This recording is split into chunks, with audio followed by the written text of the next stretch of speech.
So we can actually get started. So what we're going to be doing tonight is we're actually going to be creating a full stack application using Node.js. And that stack is going to be composed of Couchbase, NoSQL as our database, Node.js as our backend layer that communicates with Couchbase, and then Angular, the latest version, which is going to communicate with our Node.js backend. So we're not going to bring it to mobile or anything. You could easily do that, but for tonight we're just going to be focusing on the web stack of things. So we're going to go from zero to finish on this whole thing. So if you don't have any of this set up, that's fine. We're going to go through it, and we're going to get a fully functional application out of it in the end. Just out of curiosity though, has anyone used Couchbase before? How about any other NoSQL technology? Mongo, Redis, anything else? A few? All right, perfect. All right, so if you haven't already downloaded Node.js, I do recommend that you download 6.9, 6.5. If you're using 4.0, which I think I'm using, that's fine as well. If you're using 7, that's fine as well also. Just download one of them for your operating system and install it. I won't be going through the Node.js installation process, just a one click, but I will be going through the Couchbase installation process. So what we want to do here is we want to go to couchbase.com/downloads, and we want to go ahead and download one of the server editions, whether that be Enterprise or Community. For tonight, it doesn't really matter which version you use. And we want to go ahead and not use the developer preview. We want to use 4.5.1 or 4.5. And if you're not online, the internet credentials are below the TV.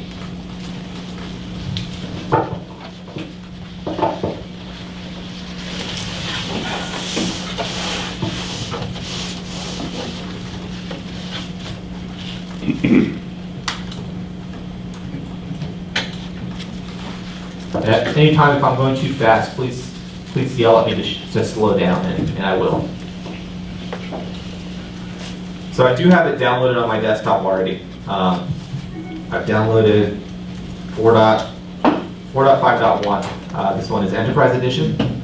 So for Mac, I'll just extract it. And inside of that extract directory, we'll have a application binary, at which point I can drop it into my applications folder. It'll be different if you're on Windows or Linux.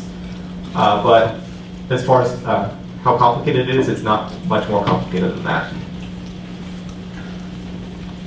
If you're on Mac though, you'll probably have to right click it and do open this way, and it'll ask you to verify, do you want to trust this download?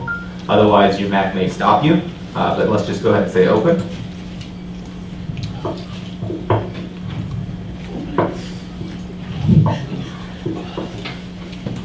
And it should automatically bring up the configuration wizard for Couchbase at that point. I'll take a step back. Well, if anyone who wants to follow along is. Still downloading. Our internet should be all right, so it shouldn't take too long. 3 minutes. 3 minutes? It's not too bad.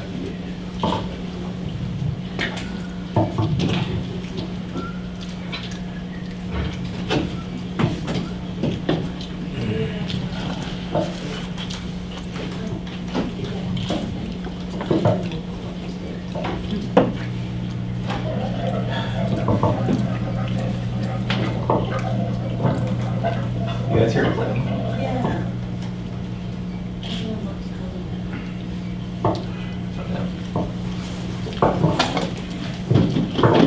Oh, is it rubbing up against the cord? Whatever the cord is. Yeah, I don't know what's rubbing it. Sorry. So Everybody move forward and talk loud. yeah.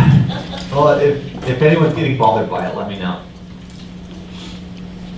So I'll step through it. The process for configuring Couchbase is only a few screens, but I'll click Setup, at which point, since this is locally on our machines, we're not using a cluster in this sense, but we could use Docker, we could use AWS, Azure, or your own servers if you wanted to. But since it's local, it's one node that we're setting up, so we're starting a new cluster, at which point we can allocate certain services and memory to our instance. So in this case, what we're going to be doing is we're going to be using the Couchbase nickel technology, so the query technology. So we do want the query box selected. We also want the index box selected because we'll be using indexing for our queries. We won't be using full text search in this example, so we'll just leave it unchecked. But if you want full text search in your application, definitely check it. Now, it allocated a lot of RAM on my machine. I probably don't want to select that on my local computer. It might slow things down. So instead, I'm going to just say I want to give it about 2 gigabytes. That's probably fine for me. Of course, your laptops may have different specs. Just choose whatever is appropriate to you. We'll leave the rest of them as the default. So we'll choose to use the standard global secondary indexes and the standard path for storing the data and the standard host name. And we'll click next. There are 3 sample buckets that come with Couchbase. If you want massive amounts of sample data to play around with, this is NoSQL JSON data. We won't be playing around with these 3 sample buckets, so we're just going to leave them as unchecked. Next up, we want to create our default bucket. You don't have to create a default bucket, but we will in this case. It's going to be called default. It's going to be of type Couchbase. I don't want to allocate the full 2 gigabytes of memory to this one bucket, so instead I'm going to say probably 512 megabytes is enough, and that's even overkill for what we're going to be doing tonight. So it could be a lot lower. A lot of this other stuff, as far as replicas, it doesn't apply to us because we are doing a single node installation. So we won't be replicating. We can leave it as is or uncheck it. It's up to you. And we're also going to enable flush, so that way we have the opportunity, if we wanted to wipe out all documents in this bucket for test purposes, because we will at some point wipe them all out when we switch things up. When it comes to notifications, registration, I'm just going to uncheck all of this for now, just for tonight, but you should definitely fill out this information if you plan on continuing to use Couchbase.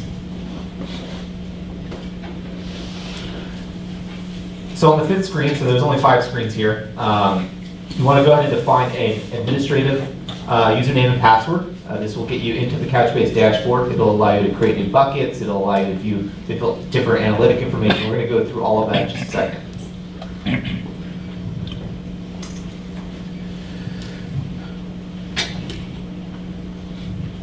And then I'm brought to the Couchbase administrative dashboard. So inside of the dashboard, you can view information about your nodes. So of course, I've only got one node in my cluster, this local node. I could add more nodes if I wanted to. I could rebalance those nodes. I have my data buckets. I only have one data bucket. This is where all of our documents are going to reside for tonight. So generally what you would do is you would have one application, one bucket. All documents for that one application will reside in that one bucket. We have, if you're using the Enterprise Edition, you could use the Query Workbench. It'll allow us to use nickel queries directly with a UI. We'll explore some other ways to do that as well. And then a whole lot of other information is inside of this dashboard as well. We're not going to explore it here and now. Up until now, this is enough to get us through the application development process. Is anyone still working on installing Couchbase? I'll give it a second. Did anything not make sense that I went through just now? No?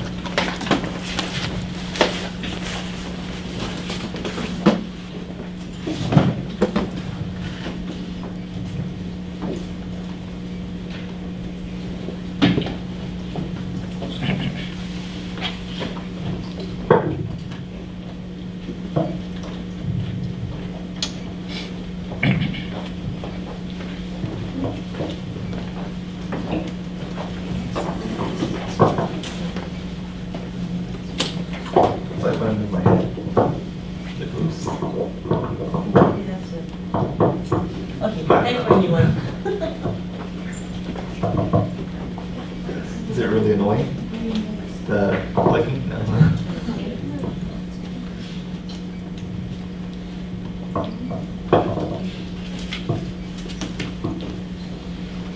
All right, so I'm going to press on.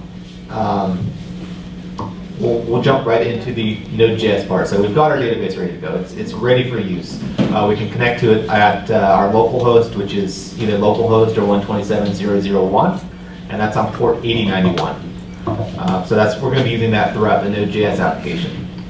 So a lot of what I do is going to be in my terminal, and I'm going to switch windows here. And I'll zoom in on my terminal. Is the text visible, or do I need to make it larger? It's visible. Larger? Good. All right, perfect.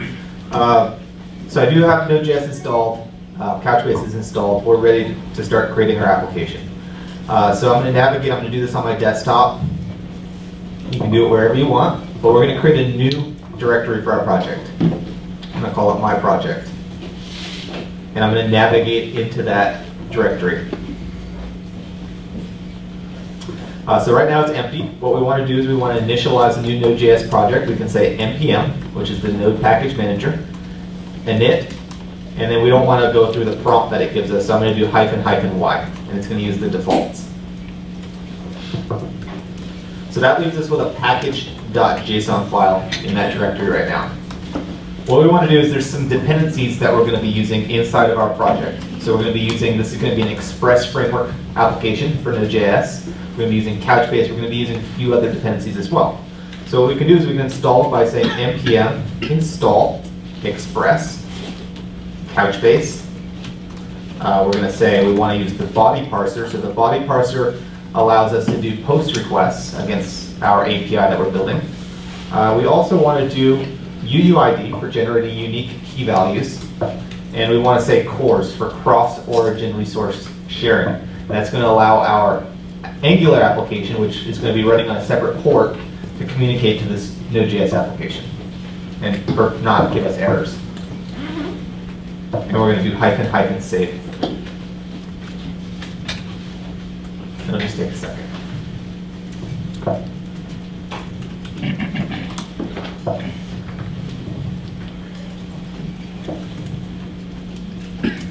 Everyone get that so far? What was that? No, just warnings, because I'm missing some fields in my package. I just did the defaults, but it's not going to stop us from being able to build an application. All right, so if I look at my directory structure now, I do have a node modules directory, as well as a package.json. This is where all of those dependencies were downloaded to. We're going to be creating a file, which is going to house all of our source code for this first step of this project. So I'm going to say I'm going to create a file called app.js. Yes? Can you show your npm install command again? Yes. Is that good?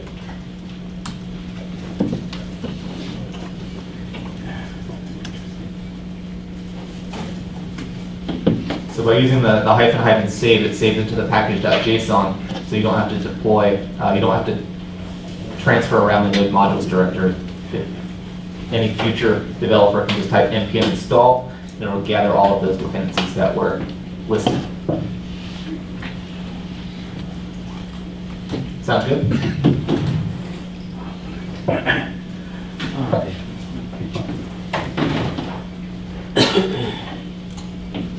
So, as of right now, I have my app.js file, I have my package.json file, and I have my node modules directory. I'm going to open up this project in an IDE or text editor.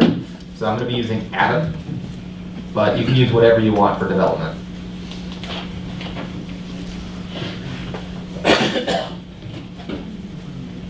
All right. And if this is too small, let me know. The first thing that we're going to do is we're going to import all of the dependencies that we downloaded just now. So we're going to say something like var express equals require express. Now is that large enough, or should I zoom in? Zoom in? How's that? Better? Good? All right. What else did we download here? We downloaded Couchbase.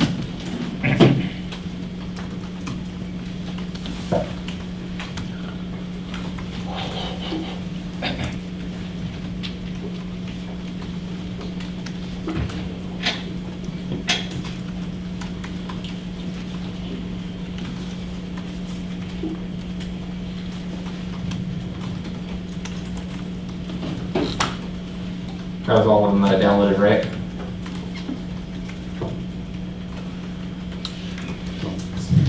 So we've just imported them into the app.js file.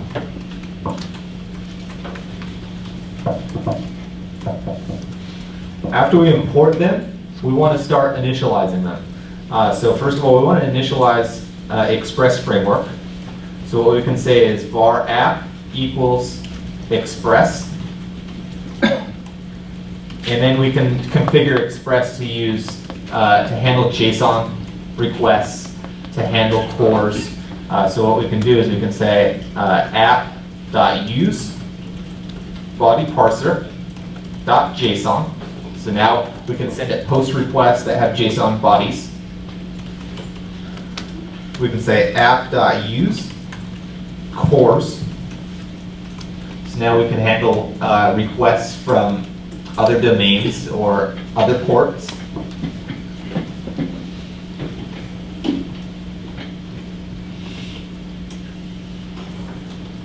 And we also want to establish a connection to our running Couchbase instance. So what we can say is we want to create a bucket, or we want to open up a bucket, that default bucket that we created called default. So we can say var bucket equals, well, let's say var cluster equals new couchbase.cluster. And the connection string for this is actually going to be couchbase://localhost. So I've just connected my cluster, which is only one node in this case. With the connection established, what we want to do is we want to open up a bucket. So we can say bucket equals cluster.openBucket. And our bucket name is default.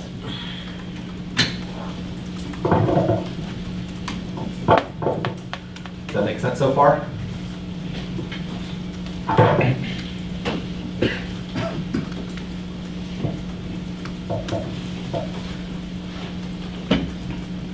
All right. So the next thing we want to do is maybe we want to, before we start creating our actual API, maybe we want to just test that this has worked. Maybe we want to insert a document into Couchbase. So what we can do is we can say bucket.insert, and we're going to use that UUID. So we're going to say UUID.v4. So that's the key that we're going to see it in Couchbase in the dashboard after we do the insert. And let's go ahead and insert an object. This is a JavaScript object. You can do whatever you want. But let's go ahead and say first name is Nic, and last name is Raboy. It also expects a callback. So we can say function, error, we can say result, and let's go ahead and say console.log result. And in theory, if we were to run this application and look at our dashboard, we would have this document created in our dashboard. Is everyone with me so far? Does anyone need me to take a break?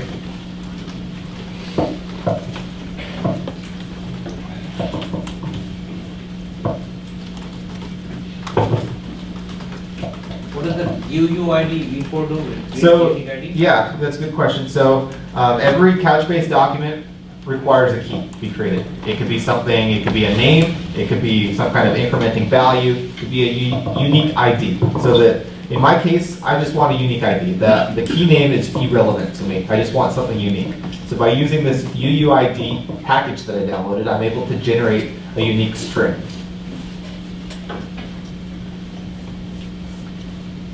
All right, so I'm going to go back to my terminal. I'll clear it out. And what I want to say is I want to say node and then app.js, and this will run my application. So it looks like it worked. So it returned a value that wasn't an error. It returned the cast. So if I go to my dashboard and I go to data buckets, it says item count 1. And I click on this document. It has my unique key and it has this very simplistic JSON data in it. So it worked. Our connection is established. We open up our bucket. We made an insert. We know that it works now.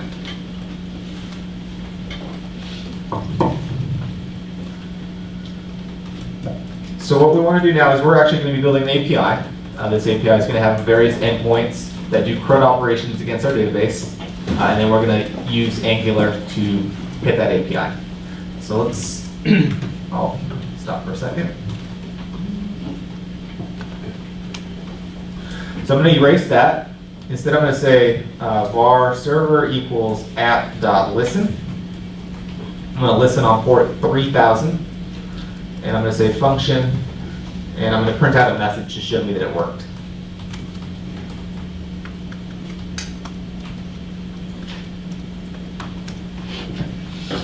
So if I were to start this again, it would say that, and at which point I don't have any endpoints, but if I did, I can hit them in a web browser or some kind of testing tool like Fiddler or Postman.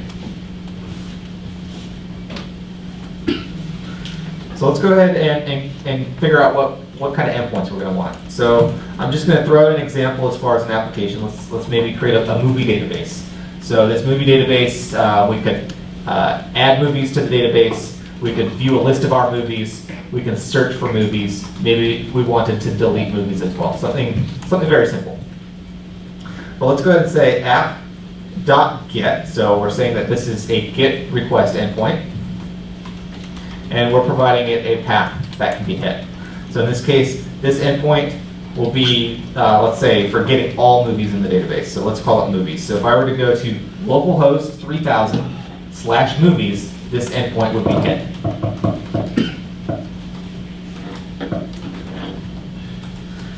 And we'll be able to look at the request data, so any data that was sent in the request, and then we're going to be able to respond. And I'm actually going to copy and paste this a few times.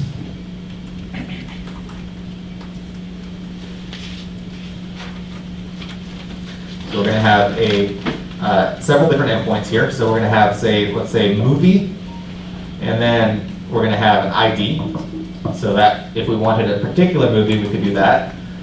We're also going to have a post request for when we want to add a new movie to the database. You could do post, you could do put, whatever you prefer. So we have these endpoints, 3 of them. It's a good starting point. All right, so our first endpoint is going to be simple. We saw it already. We just want to insert some data. But we want to be able to specify this data that we're inserting. So we're going to say, we want there to be a title. We want there to be a genre. Any other information is optional. So we're going to say if request.body.title, so if that is not present, what we can actually say is we can say return response, let's say a status, let's say some kind of error code, maybe 400, and we can say send. So we're going to send some kind of response back in the event that there was no title. So maybe we can say success, false, and then maybe message a title is required. Something simple. So that's just a JavaScript object there. I'll just copy that. And we'll do the same thing, but this time around it's going to be genre. So this is all Node.js stuff right here. If these conditions don't get hit because the title and the genre is provided, what we can do is we can say bucket.insert. We can do our UUID again. We can pass in this case, I'm just going to save the entire request. So I'm going to say request.body. So I'm just going to store everything. And in this case, we have our callback. Whoops, yeah.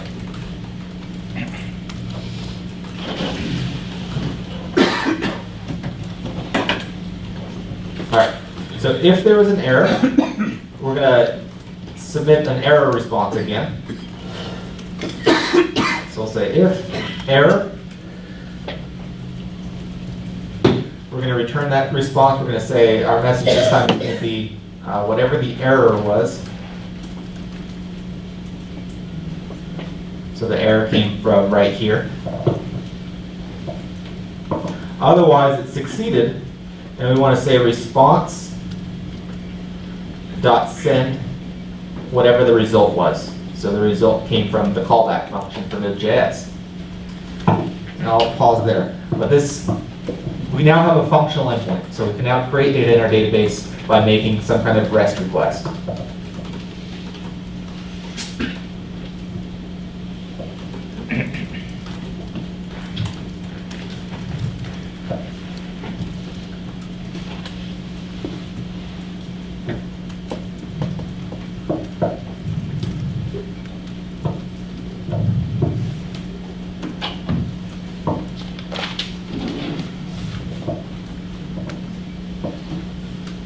By the way, will you post the code on? Yeah, I can post the code. Okay, good. Sure. All right, so if I run this, I'm going to go back to my terminal here. I'm going to say node app.js. It's running. This is a post request, so I can't really do it in my browser because I don't have a front end that does it. Instead, I'm going to use a tool called Postman. I don't know if I can zoom in on this. It doesn't look like it. So I'll explain what I'm doing here. If you have Postman, it's a Chrome extension. So if you have Google Chrome, you can download it. It's free. But I'm going to do a post request against localhost port 3000 movies, because that's the endpoint that we just created. I'm going to go to body.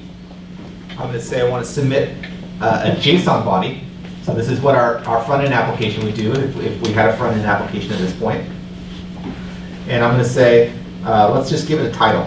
I'm not going to do genre. So I'm going to say Spider-Man. And hit send. So it returned an error. So it said success false, a genre is required. So that's exactly what we expected to happen. So now I'm going to provide a genre. This is going to be action. And I'm going to hit send. So it returned just a value. In a lot of cases, you'll probably want to return the data that you've sent. But in this case, it's just the cast value. But if we go to our dashboard again, I'm going to go to documents. I have two documents because I didn't delete the last one. I'll go ahead and delete it. I'll open this document. And we have a document with the title and genre. So we've accepted data from a user. We've accepted user data. It's not hard-coded. So what we want to do now is let's think about creating a query to get all documents that might exist in our database at this point inside of our bucket. So that could be our get endpoint for movies. So what we're actually going to do is we're going to use nickel queries for Couchbase. These are SQL queries against JSON data. In order to do those, we have to do one more thing here.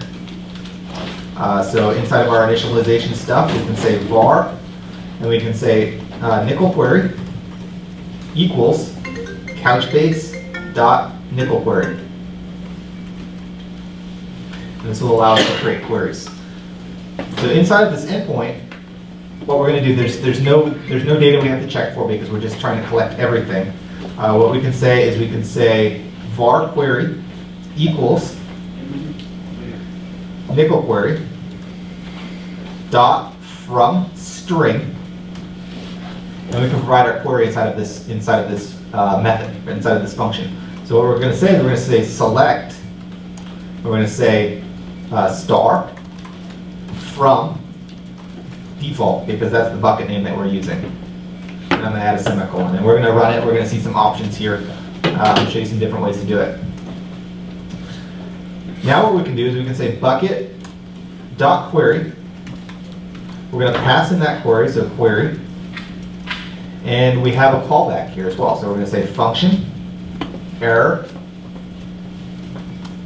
result. And because I'm a little lazy here, I'm going to copy and paste our previous, because it's going to be the same thing. So we have another small endpoint here. This one's for getting all movies from our database, from our bucket called default. So if I stop my server here, and I rerun it, and I go back to Postman, I can change this to a GET request, and I can click send because the endpoint hasn't changed. I'm going to click send, and in this case I got an error. So anyone have any ideas why I got an error? Anyone who's used NoSQL before? The error is not very descriptive here, but let's go ahead and print out. We should be able to print it out.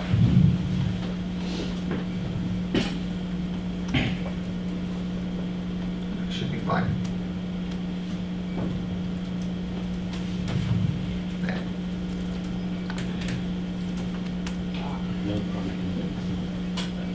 So we got this error because I haven't created any indexes for nickel queries to run against. So what I want to do is I want to go back into my Couchbase dashboard, and if you're not using Enterprise Edition, you could use the command line tool. It'll accomplish the same task here, but for convenience I'm going to be using the dashboard, and I'm going to create just one index on this bucket called default, because right now there's no indexes, nothing for my queries to run against. So what I'm going to say is I'm going to say create primary index on default, and I'm going to run it. Now it's created my index for me. So if I go back in here, I don't even have to stop it. It's fine continuing to run. I'm going to click send, and it's returned my movies now to me. It's only one. It's included this default bucket here. If we didn't want it to return default as well, we can say, instead of just star, we can say default dot star. Run it again. Hit send, and it's now just an array of objects here, which is more towards what we want.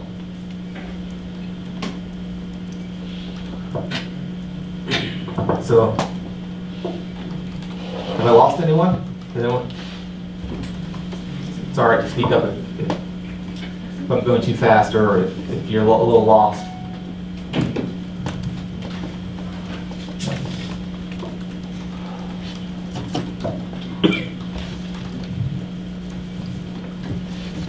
All right, let's go ahead and create that third endpoint then. So I'm going to change it up. Instead of movie.id, I'm going to say I want to search based on the title. This is going to be more of a search function. So if we create our front end, we're going to have a search box. Let us see if this movie exists in our database. So this time around, we're going to create another query, another nickel query. We're going to say var query equals, and then it's nickel query dot from string. And we're going to say select default dot star from default, but we're going to add a where clause to it. Where, and we're going to say title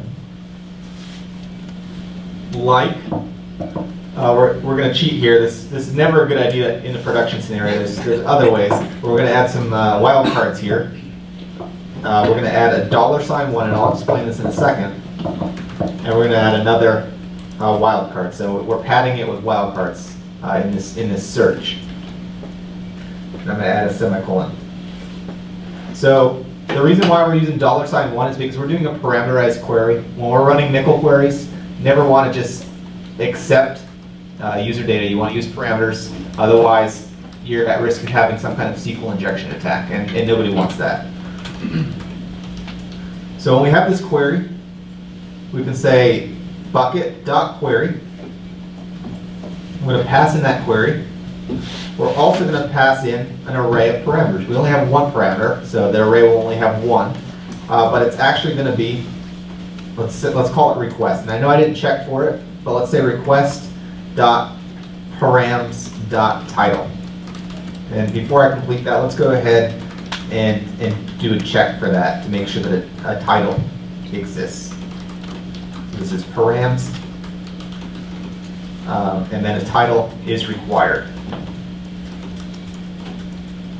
So we're expecting our parameter and a callback here. And this callback is nothing new. It's exactly what we saw above. Just going to copy and paste it.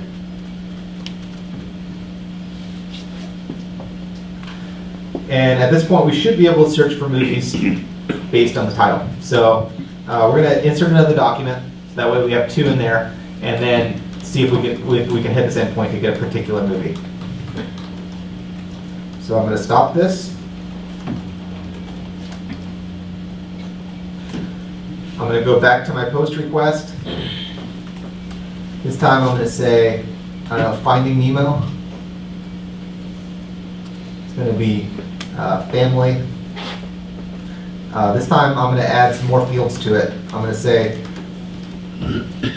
formats, and I know that it's very small, but I'm actually adding a nested object here. So it's formats, and that's an object. And this time I'm going to say, do I own this on digital copy? I'm going to say true. Do I own this on Blu-ray? I'm going to say false. And then DVD, I'm going to say, yeah, I own that on DVD as well. And I'm going to hit send. So it gave me my cast value. And if I go to my Couchbase bucket here, I do have 2 movies here. This is the new one that I inserted. This Finding Nemo one. It's a complex document here. It's not as flat as the previous one that we saw. I also do have the flat copy here. But now I'm going to go to and try to hit that endpoint for searching for a particular movie. So it's a GET request, and I'm going to type in man, or Spider-Man, and hit send. And it returns Spider-Man. So that nickel query that had the like condition in it worked. So any questions up until now? Yes? Can you dynamically reload it while you work? Dynamically reload which? So The Node.js application? You could. There's certain packages like for watching for file changes. I don't have them installed. But yeah, you can just exit and restart it real quick. like I'm saying production, if you want to add patches, for example, you may want to. I'm sorry, I can't hear you. In a production environment, if you want to add patches, you may want to reload it like without stopping. Oh, with like a continuous deployment? Yeah, you can do that. Certainly. So, one thing to know, you have those get percentage sign twice? I think I missed that thing. Yeah, so you familiar with the relational databases? So I'll go to my query editor here.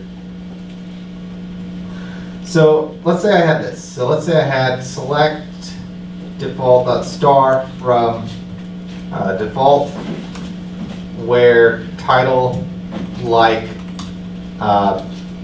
let's say man, and then one wildcard right there like that, right? So when I execute that, it's going to come up empty because it only took into account what was where the wildcard was, so man and then whatever comes next. I did it before because now it's going to look on both ends of that. So it'll look for everything before and everything after, kind of like you would in a relational database. And you generally wouldn't want to do this. It's probably pretty slow. This is where you might start using full text search and things like that to really give you a performance boost. But for this example, it's fine. Does that make sense? Yeah. Is this a query-like interface provided by you guys, or is it? The screen that I'm on right now? Yeah. Yes, it is. So this is part of Enterprise. If you were using Community Edition, you would have a command line tool. So I have my new terminal open here. It's actually applications. This is for Mac. It's a different path on every operating system, but applications, Couchbase, I think it's resource, contents, resources, core, bin, CBQ. So I do have the shell now. I can say select star from default, and I would get, of course, it's not as nice as what you would get in the web interface, but it's available to you.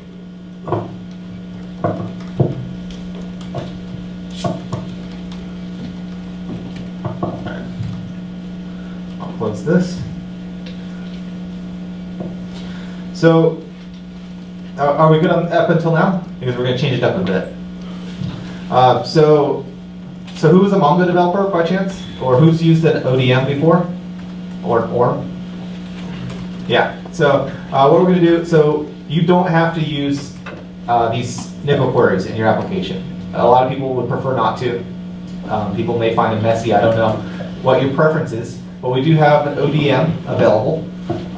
It's called Ottoman, and it allows us to do the object document models. So we're gonna switch out some stuff here. We're gonna keep the same endpoints. We're gonna try to keep the same functionality, but we're gonna use this ODM instead. And then we're gonna add our Angular component to it. So what we want to do is we want to add some more npm packages to this. So it's just one. So npm install Ottoman --save.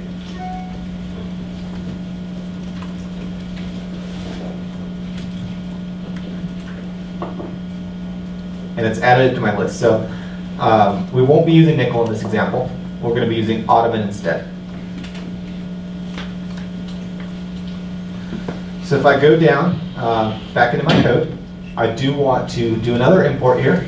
Doesn't matter where. We're going to say var Ottoman equals require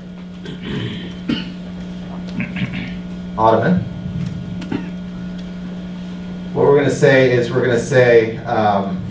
don't need this nickel query anymore. We're going to say var. We're going to say Ottoman store equals. We're going to say hold on, I think it's this one. .cb. I have notes. I always forget this command.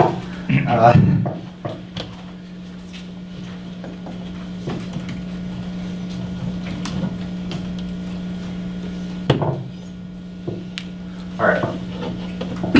It's new Ottoman .cb store adapter bucket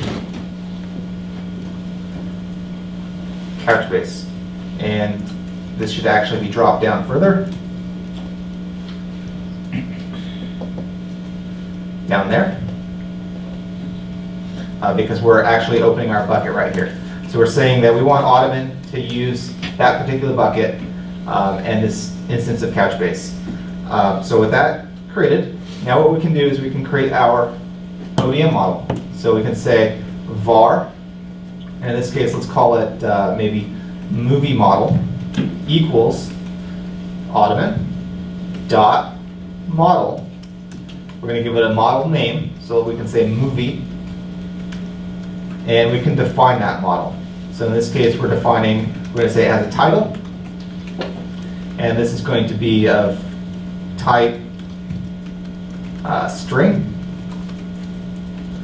We're going to say it has a genre. That's also going to be of type string. We're going to say it has formats.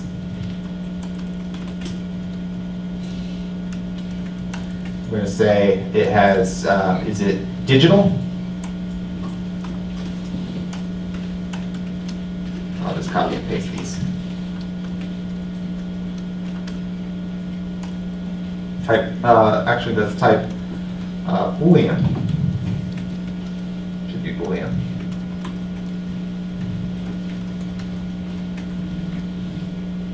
Hold on. We're going to say this is Blu-ray.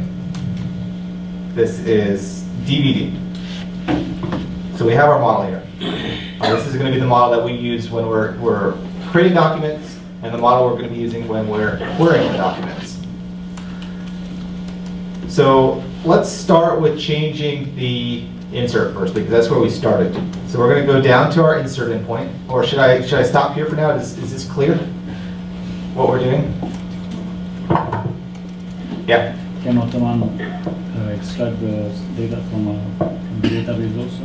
What was that? Can Ottoman extract the model from the database if you had it? Well, it's tough to say because when you're working with NoSQL and Couchbase in particular, you may not have a consistent model across your data, and that's true to what you saw in our current database. I don't have a formats property in one of those documents.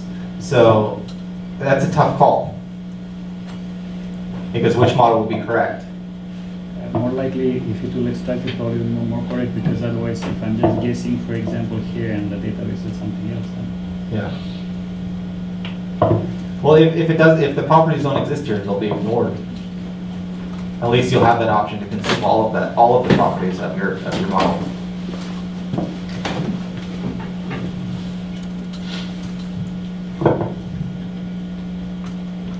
All right, so I'll scroll down. I'll go to movies, and what we're going to do is we're going to wipe this out. So in this case, we're going to say var movie. So we're creating a new instance of our model here, and we're going to say what do we call it? Movie model.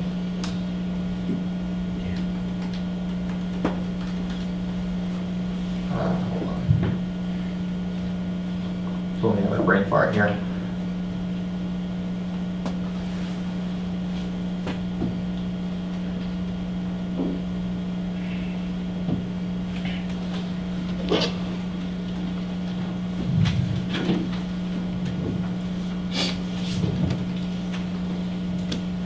Yeah, all right. Sorry. And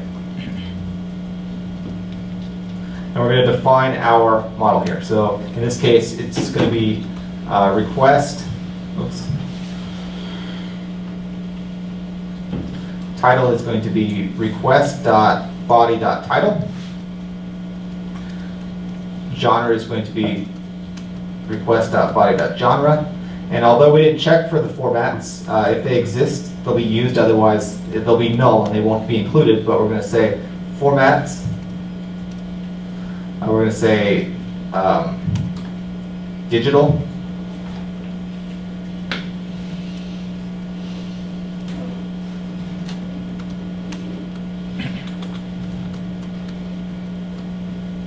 My code here is not foolproof. There's a lot of education that I can check for. We're not going to worry about those here.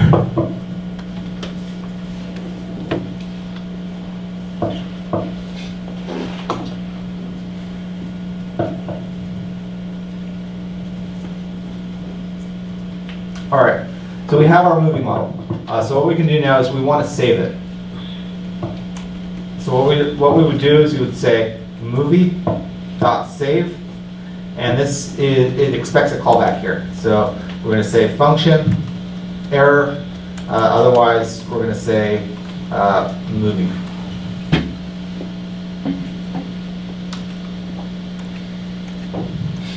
So we're going to say if there was an error. So the same kind of stuff that we saw before. Let's call that result. I'll just copy and paste what we saw above. If there was an error, return an error. Otherwise, return whatever the result was. Or in this case, let's go ahead and actually return movie instead. So it's a more pleasant result. So I did remove all of the other stuff. It may not run. Let's check it out here. All right, it ran. Let me flush the database so we work with a clean slate.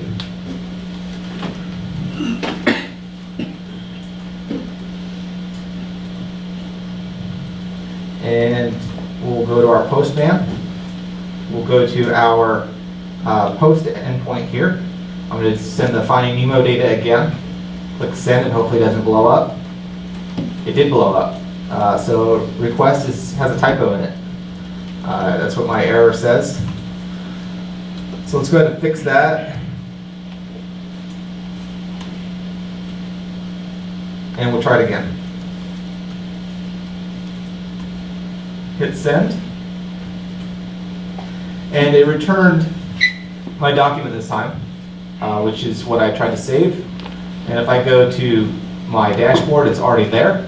It created a key for us, and it created that information, which is pretty much what we expect. It has a type 2 because Ottoman assigned it a type of movie, because that's what I call the data model, and its own unique ID. So let's go ahead and try changing those other endpoints.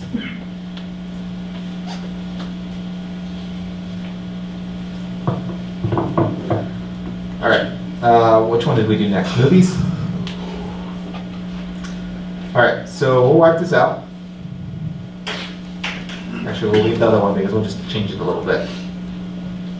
But in this case, what we're going to do is we're going to say movie model dot find. In this case, we want to find all movies, so I'm going to leave the query parameters as blank, just an empty object, and I'm going to say function. Probably, there we go, function, error, and then result.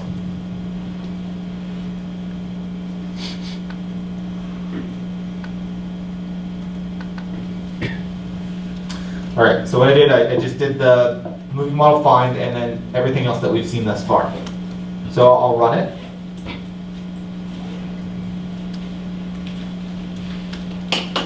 I'll go to Postman. I'll go to my GET request for movies. I'll hit send. And it found my only movie in the database. So it would have returned an array of whatever movies existed based on that search criteria. So we do have our final endpoint now. So this endpoint's a little tricky. Not so much as far as what we're going to be coding, but I did find a bug in Ottoman. So our like clause will not work as expected right now. So we're just going to do a regular search based on a full parameter. But the bug will be resolved before you know it. So what we'll do is we'll wipe this out again. We'll leave the expectation that we have a title, but we're going to make sure the title matches exactly. So we're going to say,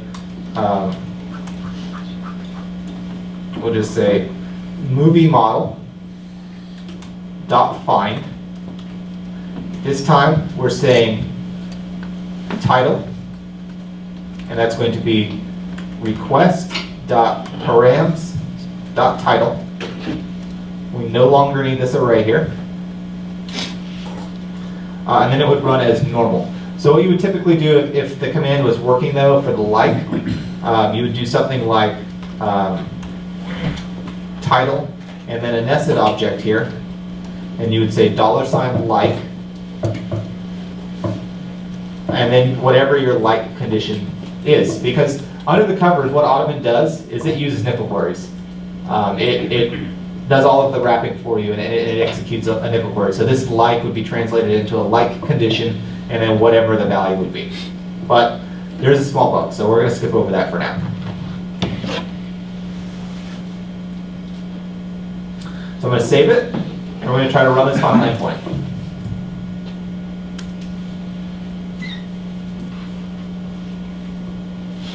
So it's running. I only have one movie in there. It's fine. We'll say, I'll type something in that's wrong first.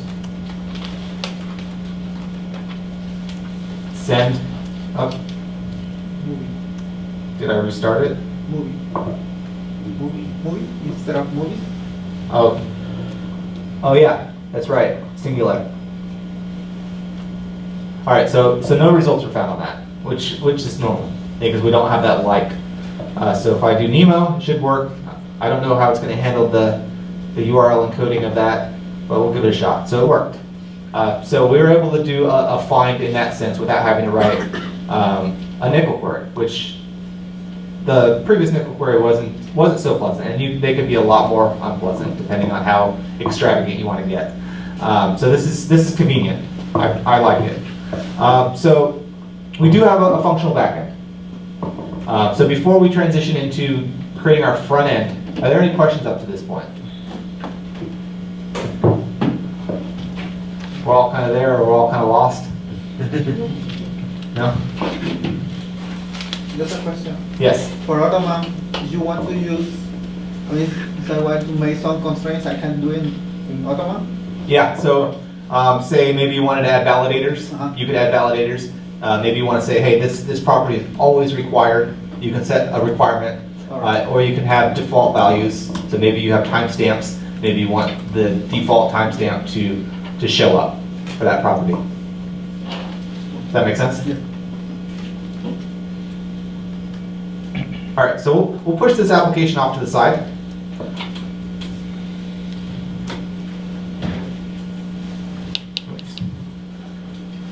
What we're going to do now is we're going to start a new project. This is our front-end project. I'm going to create it on my desktop. This is an Angular project, but you will need the Angular CLI for this to be a success. So to install the Angular CLI on your computer, it will be installed with npm, but it will be installed globally on your computer. So you'll do npm install -g Angular-CLI, and then you would hit enter. But I already have it installed. I don't need it. It does take some time to install the Angular CLI. It's large. So it may take a couple minutes. What does it do? So the Angular CLI is kind of a generator for creating Angular projects. You could do it all by hand. It'd be very, very tiring. But I definitely recommend the Angular CLI. I didn't announce this at the beginning, but if you need to use the bathroom, they're around the elevators in case you need to take a bathroom break. All right. So to create a new Angular project, what we're going to do is we're going to say ng new, and then the project name. So it's going to create a directory for us. So we're going to say we're going to call it Angular.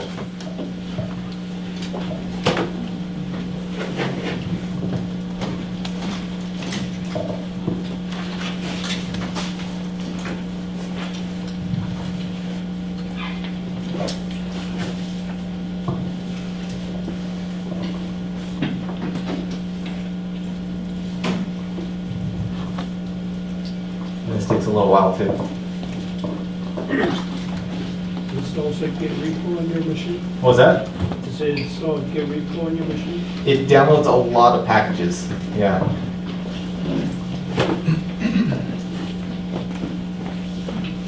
Has anyone played around with Angular?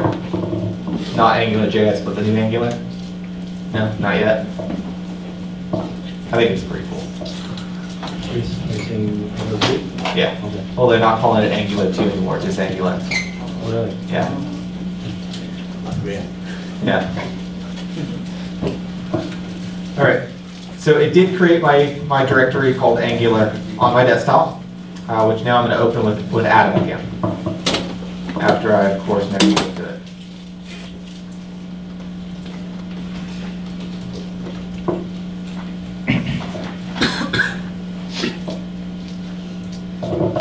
All right. Let me close all these tabs that it created for me. All right, so we have a very vanilla Angular project. If I wanted to see what it looked like, I can just type in ng-serve. It'll compile it, and then I can check it out in my web browser. And serve gives you a hot reload too, so it'll watch for changes that you make. So it's going to be running on port 4200. So if I go to my web browser and I say localhost 4200, it just says AppWorks. So something very simple right now. It doesn't do a whole lot for us.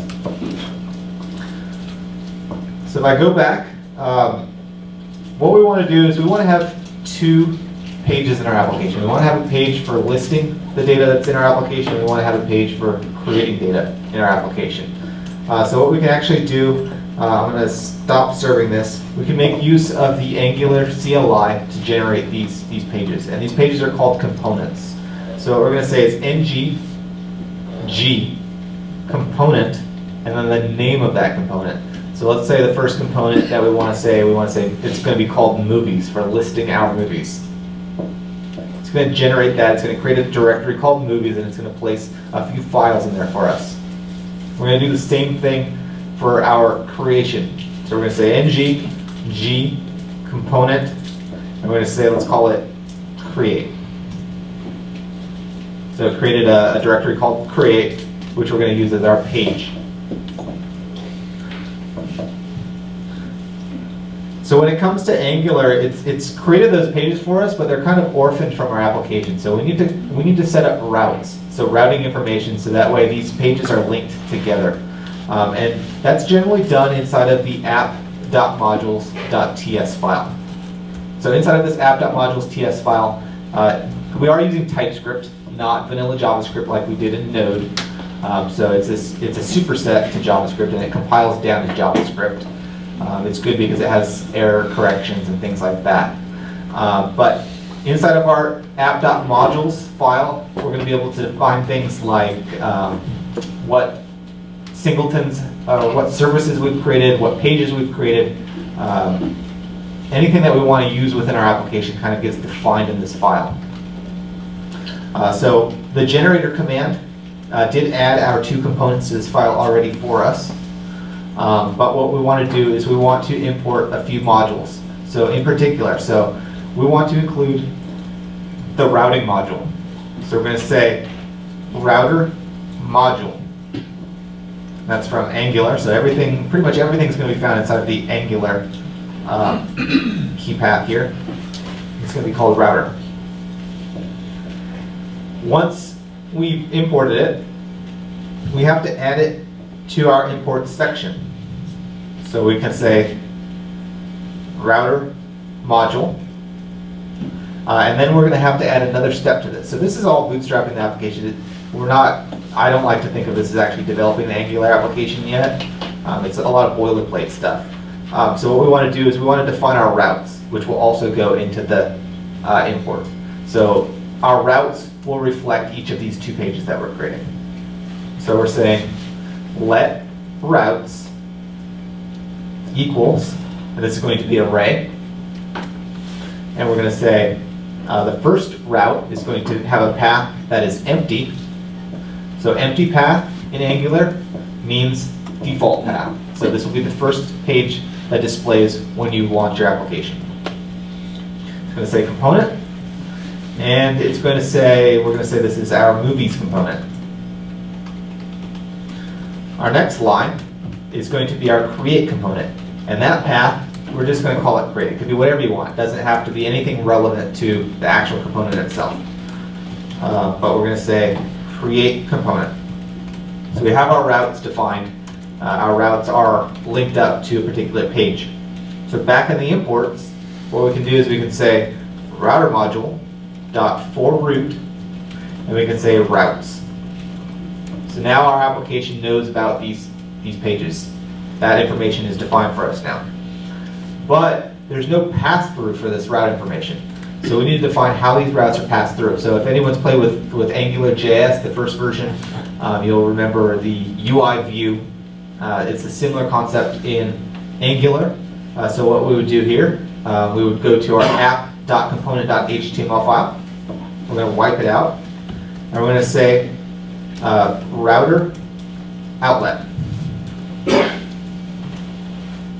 If you wanted to, inside of this app component.html file, this could be your master template. So you could have all kinds of Bootstrap or Foundation or whatever CSS framework you're using around the router outlet, and then whatever is inside of each of our pages will show up inside of this template file. But right now our template is empty, so any HTML and CSS in our application will be found in the individual pages. All right. So if I try to serve my application again, let's see what we get.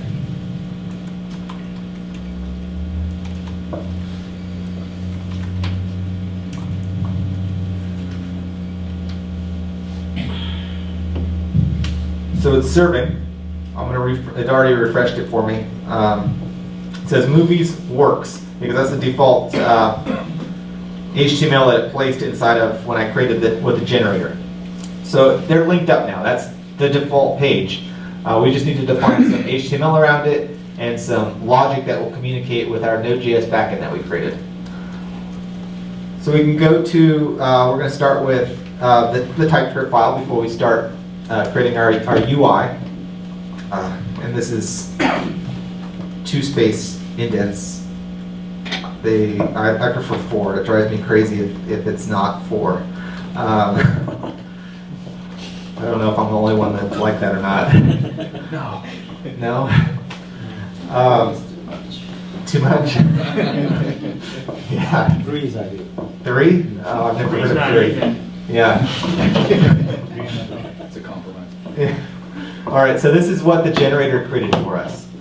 We have our constructor method. We have our class called movies component. The ng-on-init method triggers after the constructor method. You're not supposed to load data in your constructor method for Angular. You're supposed to do that in the ng-on-init. And that's what we're going to follow. Any data that we pull from the remote is going to happen in our ng-on-init. But before we do that, we have to import a few more dependencies here. So we're going to say import. We're going to say router because we want to be able to navigate to the next page. That's from Angular/router. We want to be able to do HTTP requests. So we're going to say HTTP. And these are all services from Angular.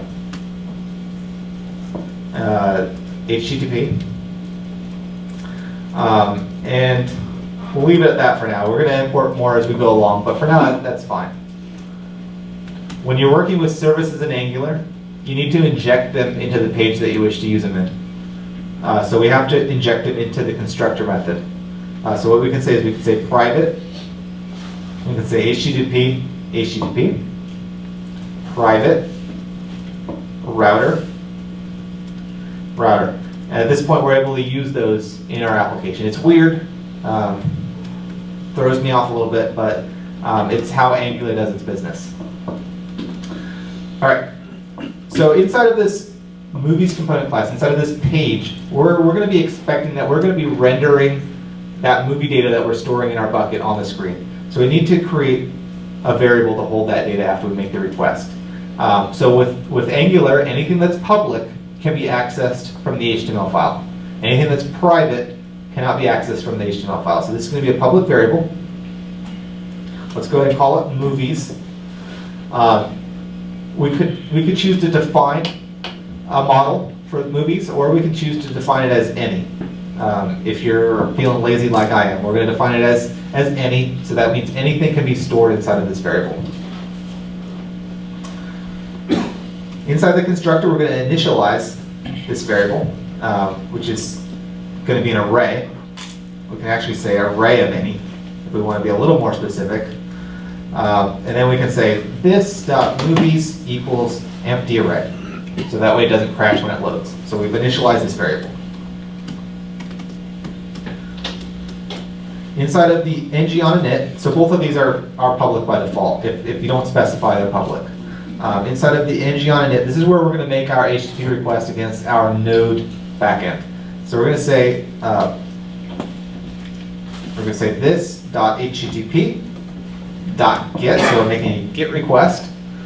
We're going to provide it our endpoint, so it's going to be HTTP localhost.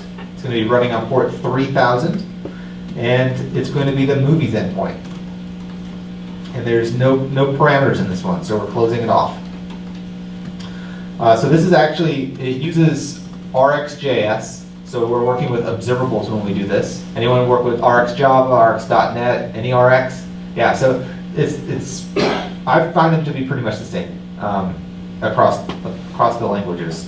But we're working with an observable, so we're working with a stream of data where we're able to perform operations on this stream as we subscribe to it. So we can say, when we're getting our data, the first thing we want to do is we want to transform this data as it comes in. So we're going to say the result, which could be in any wild format, we want to transform it into JSON because that's something more pleasant to work with. You could do other transformations. You could do array conversions. You could do filtering. You could do all kinds of crazy stuff. There's tons of documentation. RxJS is maintained by Netflix, so it's very popular. But we're just going to subscribe to it after we do that one transformation. And the result, and this is where our result would be this.movies equals result. Because if you remember when we were using Postman and I tried to call this endpoint, it returned an array of objects, which is now what we're going to be storing inside of movies. And then we're going to use that in our front end. I'm going to save it. Let's see if it errored at all. Nav does not exist because I didn't import RxJS. So let's go ahead and import that. So this is a little different. It doesn't have the same kind of import that these other ones had. So we're going to say RxJS/Rx. Save it. Shouldn't error out this time. So it compiled, I go to my web browser. Nothing's changed because I haven't changed any of the HTML yet. So let's go ahead and look at some of the HTML. So go to movies. Now I'm not going to add any kind of styling here. CSS is my weak spot. So it's not going to look pretty here. So we're actually going to say, this is probably a good idea to call it a table, right? It's going to be brutal, but it'll work. And then each of these items in this table, let's go ahead and say, what do we have, a title? We had a genre, right? And then we had, was it the formats, so 3 formats, right? So we had digital,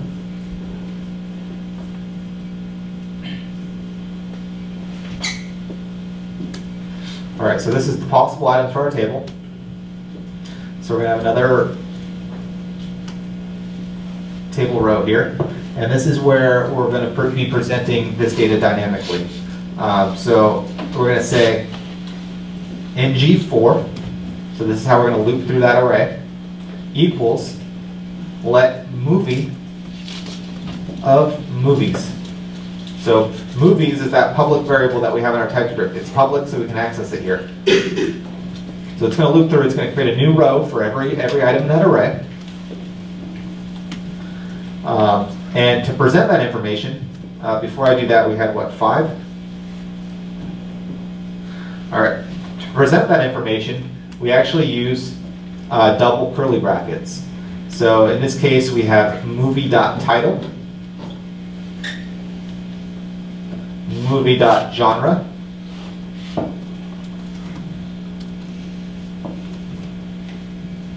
movie.formats dot Blu-ray, or what was it, digital? So the same structure that we have in our database here.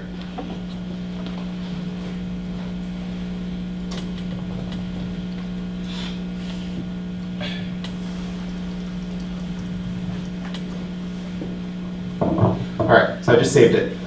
Any kind of errors? Maybe not. Didn't display anything, so let's look at our console logs. So this is our browser logs here. I'm not sure if I can zoom in on the,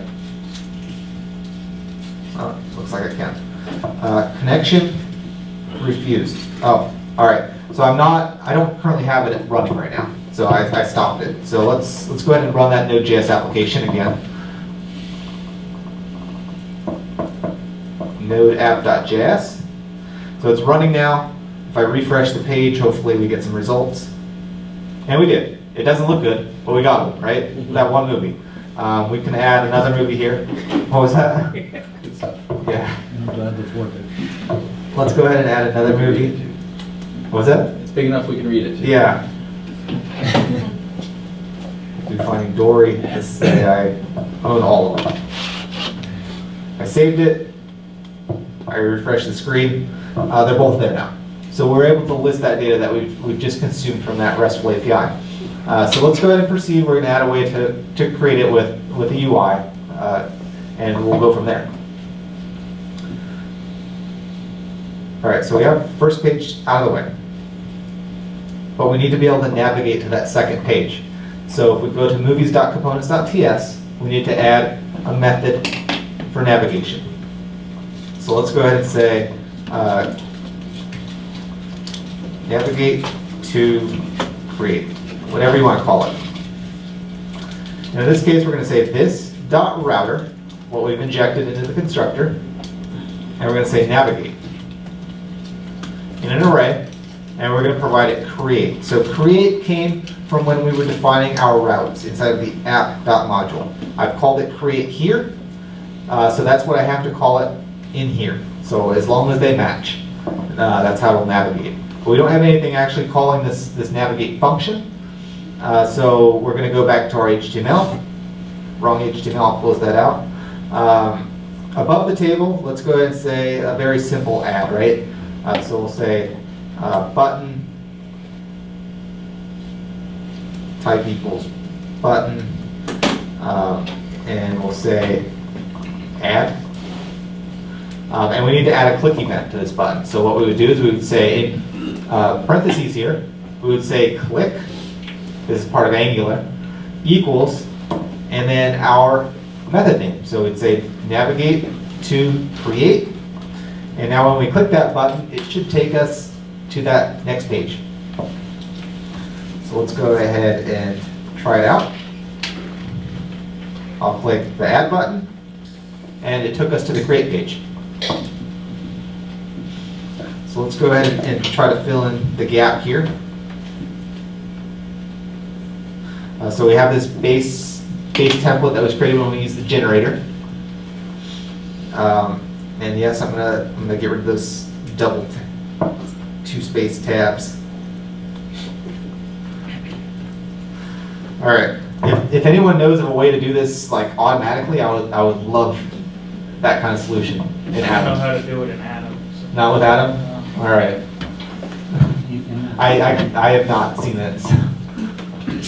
Run through outside through a beautifier. What was that? Just run it outside. Outside? Yeah, there's a lot of source code we formatted. Yeah. All right. So on this page, we just want a basic HTML form so that we can add each of those items. So let's go ahead and give it a shot. So inside of the class, we're going to have a variable here. This is going to be bound to the form. So it's going to have a two-way binding. Anything we change in the TypeScript will reflect on the form. Anything we change in the form will reflect in the TypeScript. So this will be public. And we're going to call this, let's say, movie. And this, again, can be an array. Well, not an array. We're actually just going to call it any. It's not going to be an array. It's going to be an object, but we can't say object because then TypeScript is going to yell at us for using an object. So we're going to say any. We're going to define, we're going to initialize it. We're going to say this.movie equals, and we're going to say title is empty string, genre is empty string, formats, digital,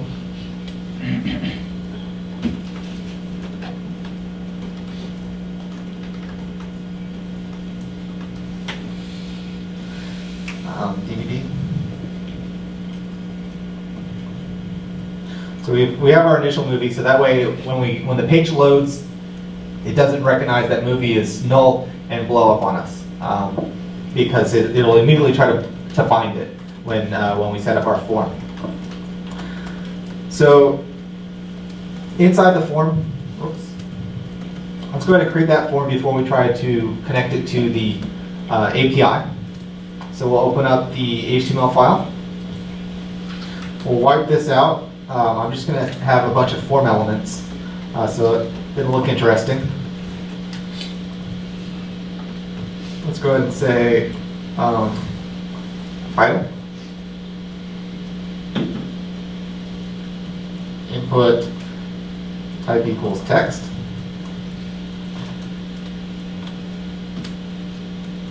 let me just copy this a few times. So we have the text. This one is going to be, we're going to bind it to the TypeScript. So we're going to do that by saying in square brackets and then parentheses, ng model equals movie, which is our public variable. And this one's going to be title. So we can also do the same for the other ones. We'll just start it with 2 for now. This one will be genre.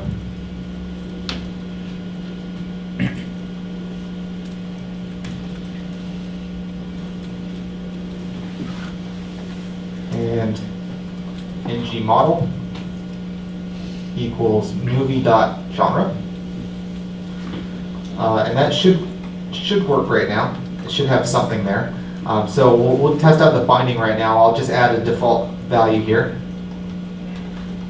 It should show up. Yeah, it showed up there. So we know that it's working. So let's try to create a movie here. So I need a button. This will be our save button.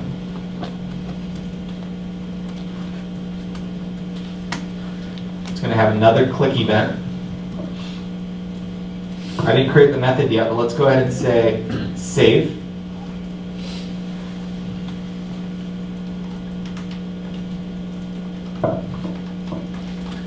And we'll go back to the create. We'll create a method before I forget called save. We're not going to be loading any data, so we won't be using the ng on init. We've only just needed to initialize our data. So in the save, what we can do is we can check to make sure the title and the genre were not missing, because our API will complain at us if they're missing. So we're going to say if movie.title and movie.genre. So as long as those aren't undefined or null, what we can say is this.post, this.http.post. Instead of get, we did get on the previous page. We can pass in our endpoint. So this is HTTP localhost 3000 movies. But we're going to be passing in JSON data, JSON byte. This is what our API expects. So we have to import a few more Angular dependencies. So, I didn't even import the HTTP or inject it into the constructor, so we have to do that as well. So we have to import HTTP. This has to be done on every page that you wish to use it. Angular. This is HTTP. We also want we need to have headers information, and we want to have request options. And the reason why we're doing this is because if I do a post request and I send it a string, the receiving end is going to think it's a string. We want the receiving end to think that it's JSON data. So we need to create a header that says this is JSON data that we're passing. So to do that, I'm leaving this alone right now, line 30 alone. I didn't inject it, so let's inject it. Private HTTP. And I'm going to say let headers equals new headers. It takes an object, so we're going to say content type. If anyone's familiar with this content type, it's going to be application/JSON. We're going to say let options equals new request options. This is going to be headers, and it's going to be whatever our headers was above. So now what we can do is we can say, hey, we're going to take an object, we're going to serialize it because we have to pass in a string, but our receiving end will know that it's JSON. So we're going to serialize it as a string, so JSON.stringify. This is part of JavaScript. And we're going to say movie, it's actually this.movie, and this is also this.movie. What's up? This move. Oh, all right, good catch. All right, so we're stringifying it. We're also going to pass in our options.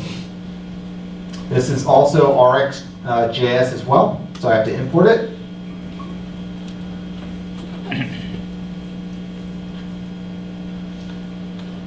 And we're not going to, we don't need to map anything.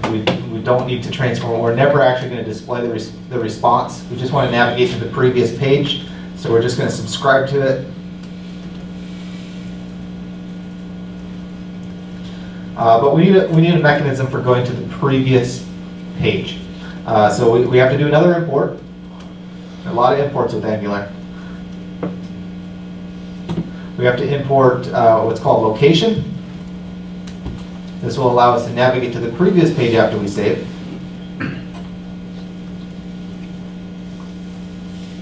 We have to inject it because it's a service.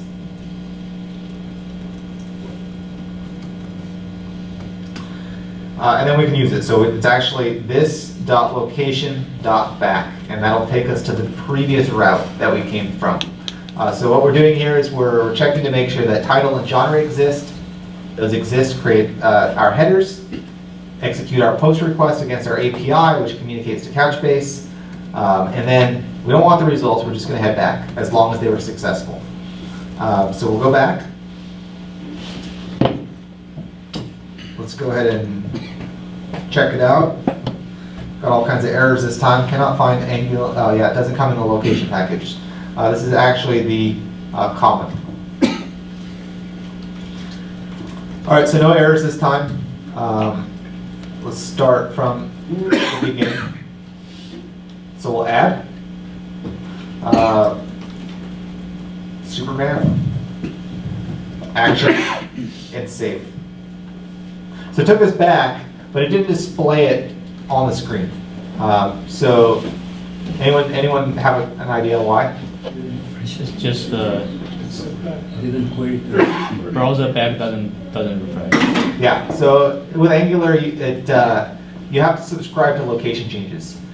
So when you navigate backwards in the navigation stack, the constructor and the ng on init method don't fire again. But if you navigate forward in the stack, they will fire. So we have to subscribe to the event that we've navigated backwards in the stack. So if I were to refresh though, it is there. I've manually refreshed. So what we have to do is we have to go to our movies.component.ts file. We have to add that location line again because location is going to handle this for us.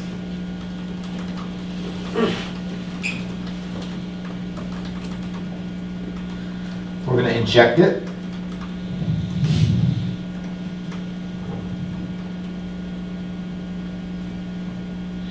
And then inside the ng on init, this is where we want to be. We want to say this dot location dot subscribe. Now, when we call this, when we navigate backwards, anything inside of this subscribe is going to fire. So we'll make a change real quick. So what we can do, we can create another function and put this inside of a function, or you can be like me and just paste it in there again. When you first navigate to the page, it's not going to trigger whatever's inside that script subscribe if you're navigating forward. If you're navigating backward, it'll hit it. So only one of these will run at any given time. So I'll save it, and it would work this time. However, we have to make a modification to Couchbase, our Node.js code. So with Couchbase, when you're saving data, it goes into memory. The index updates asynchronously. So when we save the data and we immediately navigate backwards, the index may not be aware of the data that exists yet. So in our case, we might want to say, hey, don't give me the query data back until that index has refreshed. So what we want to do is we want to define that consistency. So if we go back into our Node code, I'll open up another Atom instance here.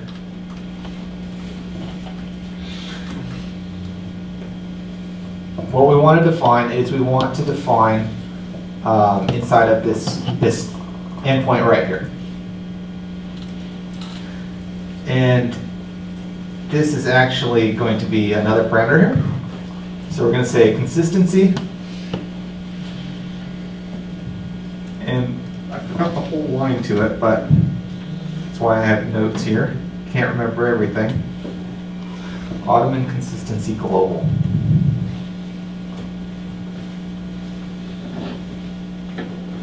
All right, so that should wait until our index is ready with this new data. If I had waited a second or two before navigating backwards, that result would be there. So it's just dependent on what your needs are in your application. So I'll rerun this. I'll go back to my application here. It should have already refreshed because of ng-serve. I'll add another movie. Let's say this one's Batman. And this one's also action. And I'll hit save.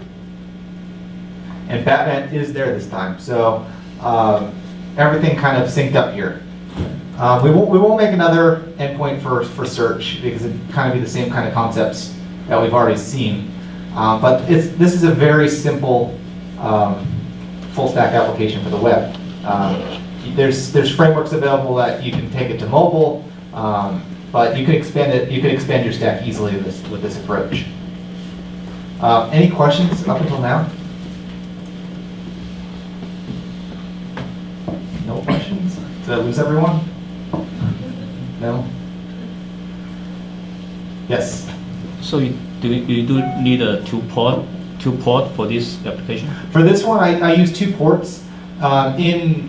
If you wanted to, you can bundle you can build the Angular code and distribute it with your Node.js application, so that way they would run on the same port. Or you could be that person who maybe you're hosting your front end somewhere else, maybe on a different domain, and you have like an API domain. It depends. So what's the best practice? Whatever's best for you. It depends. I don't know. Anyone else care to comment on that one? If you keep your back-end code separate from your front-end code in your regular kind of production environments, then obviously you'd want to have 2 separate ports. Because you might actually just want to run your back-end code as a separate app and then not even use the front-end stuff he's been showing. You might build it with something else, right? Yeah. I mean, you could toss out Angular. You could use React. You could use whatever else is out there easily. If you want to use the backend by other applications, yeah, it may make sense to split, but if you just use one application, then Yeah. it's too complicated. Yeah, it's totally up to you. So that's actually all the material I have for tonight. Hopefully, I was trying something different this time, no slides, just kind of give you first-hand knowledge on working with Couchbase and all of these technologies. Hopefully you learned something a little bit. Thanks for coming out.